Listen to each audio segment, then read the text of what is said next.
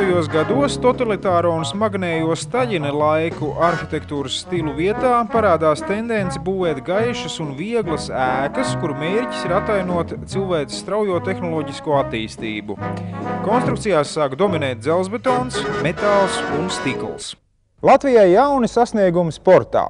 Alojs Stumiņš, pateicoties savam PSRS un Eiropas čempionu titulam, kļūst par republikas populārāko bokseri. Savukārt Emīlija Sonka dominē Padomju Savienības riteņbraukšanas trekos. Rīga sagaida pasaules čempioni riteņbraukšanā. Francijā, kur 58 km distancē uz šoseja sastapās 28 pasaules labākās riteņbraucējas, mūsu Emīlija Sonka izcīnīja uzvaru. Pirmo reizi sporta vēsturē mūsu republika izaudzinājusi pasaules čempioni riteņbraukšanā. Ja pirms tam Latvijas sievietes velosipēdu izmanto ikdienā kā vienkārši transporta līdzekli, tad Emīlija Sonka pirmo reizi riteņbraukšanu paceļ pasaules līmenī kā sporta veidu. Pirmo reizi sporta vēsturē par kontinenta bokseri numur 1 kļuvis Padomju Latvijas sportists. Rīga uzgavilē varonim. Aloizu Tumiņu var droši saukt par Latvijas bokseri numur 1. 61. gadā viņš kļūst par Eiropas čempionu, bet 63. par sudraba godalgas ieguvēju. Tumiņš ir arī vairākkārtais PSRS čempions, lai gan boks ir populārs jau kopš Pirmās republikas laikiem, 60. gadi kļūst par Latvijas boksa zelta ēru. Gan Rīgas radiorūpnīcā, gan VEFā 1963. gadā uzsāk vairāku principiāli jaunu radioaparātu ražošanu. Selga kļūst par neatņemamu sastāvdaļu ikvienā turistu pārgājienā. Savukārt Spīdola un Rigonda izrādās ļoti piemērotas Amerikas balss un brīvās Eiropas uztveršanai īsviļņu diapazonā. Rigondai stereo radusies jaunākā māsa simfonija.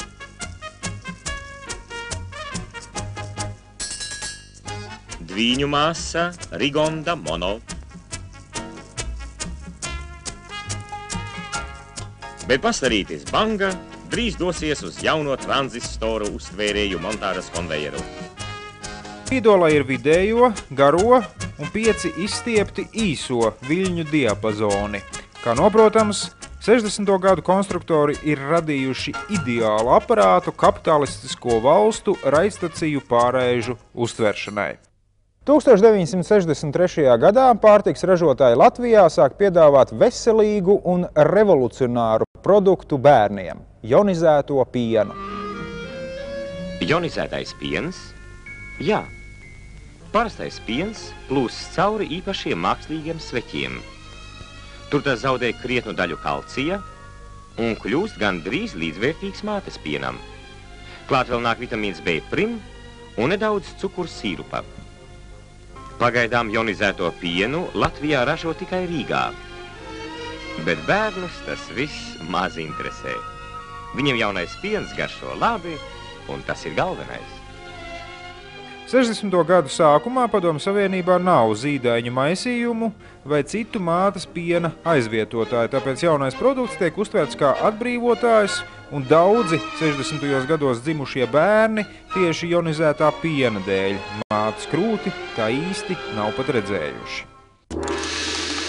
20. gadsimts postskriptum. Raidījumu atbalsta aģentūra Rīga 800 un Lattelekom. Šī bija raidījuma cikla 20. gadsimts postskriptum 5. sērija. 1961. 63. gads. Cilvēki, notikumi, vide, patēriņa preces, mode, mūzika. Viss, kas iespaidojas mūsu sadzīvi un veidojas mūs tādus, kādi esam šobrīd. Nākamajā sērijā 1964. 66. gads. Trikotāžas kombināts Ogrē, televīzijas raidījums Kurš no 21, algu paaugstinājums, Viļa Lāča bēres, restorāns Jūras Pērle. Visu labu un līdz nākamajai kopējo atmiņu reizei.